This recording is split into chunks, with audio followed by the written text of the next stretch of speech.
Real. Child sexual abuse is real. And as a tourism destination, we cannot be complacent. Neither could we pretend for any given period in time that it is non-existent, as in other countries. In other countries, the issue, the challenge, the concern is something that is denied. We do not want to take that approach. We want to appreciate that it does exist, and we want to be proactive in our stance to managing and administering or administrating the challenges emanating from pedophilia and child sexual abuse. It is hoped that the signage will go a long way towards disseminating the message that the Gambia is against sexual abuse and exploitation of children. Child Protection Alliance, as collaborators in the fight against the issue, further pledges its institutional commitment to curb the menace. All of us have an obligation, one as citizens of this country, but also as parents and as guardians, as primary duty bearers, to protect our children from all forms of abuse and exploitation. Other partners in the crusade include the different security outfits, the Travel and Tourism Association, as well as the Gambia Hotel Association.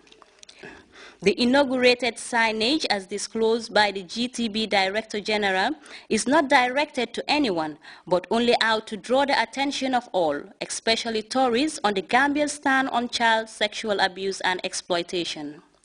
Zero tolerance on the act is apparently the buzzword. For GRTS News, I am Winifred Nicole Hadibeth.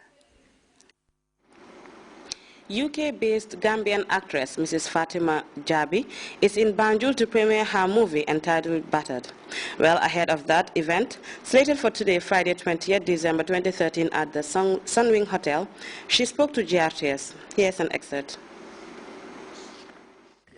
It's an honor. When you represent your country, there's a lot of pressure on you, but then when you win, it's an honor. I'm very honored to represent Gambia. And God has blessed me with a lot of stuff. But again, I keep saying to myself, every opportunity that I have because Gambia gave me the first opportunity. Actress Fatima Jabi there talking to GRTS ahead of today's premiere of her movie called Battered. We will be back with news from outside the Gambia after this break.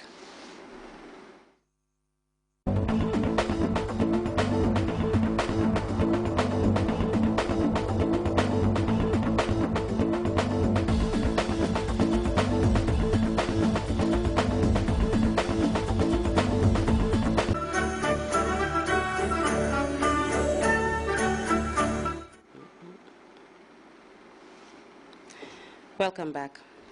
The arrest and subsequent detention of a former government security advisor in Congo-Brazzaville has been received with condemnation by the opposition in that country. Colonel Suru was later presented to the country's media to quell rumors of his execution by the government. CFI has more.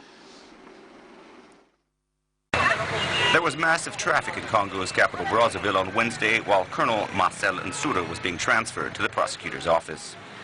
His move comes 72 hours after a shootout involving his supporters and Congolese soldiers. The firefight began when the soldiers came to arrest Colonel Nsura. We're surprised that such force was used against a person. As far as we're concerned, it was done to kill him. And we don't think it was only to kill Marcel Nsura, but it was also to reduce the Congolese people to silence.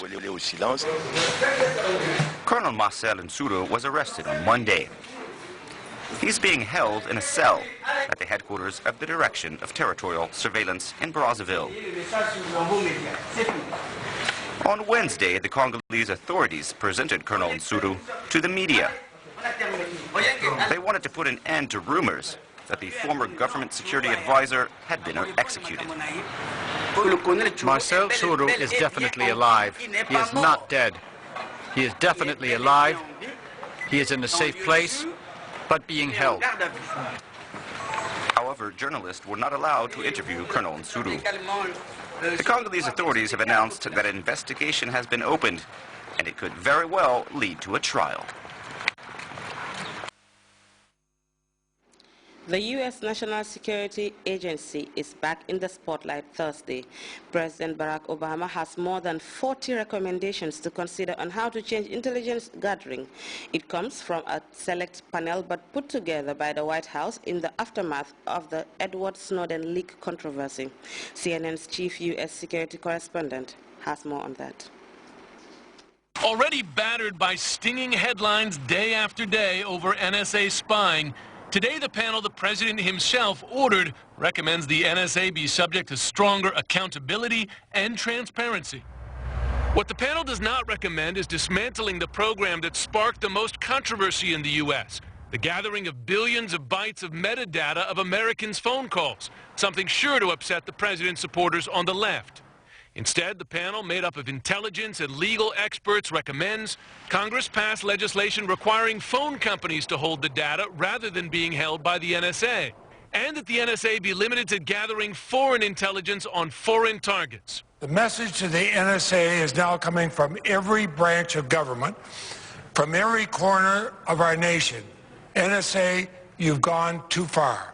To help restore U.S. credibility abroad, the panel suggests sweeping reforms, including striking agreements with allies such as France and Germany on what spying among friends is acceptable and what is not.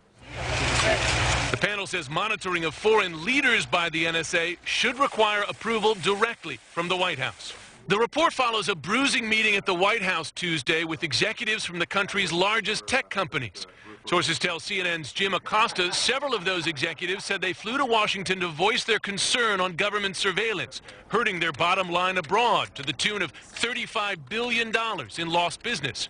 But several were frustrated with the White House's focus on the troubled healthcare.gov site. At that meeting, sources say the president said one thing he is not considering is a pardon for NSA leaker Edward Snowden. We now take our second break.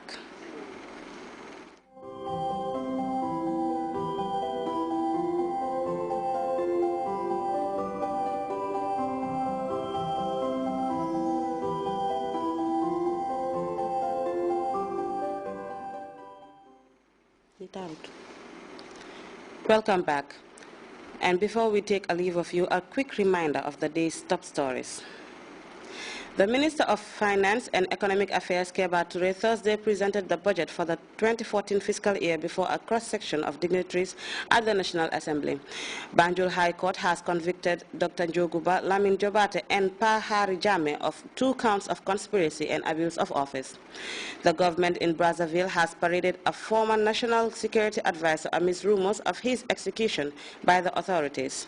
And a White House panel has proposed sweeping reforms to the National Security Agency's surveillance programs in the wake of the Edward Snowden leak controversy. That was all in this edition of the news.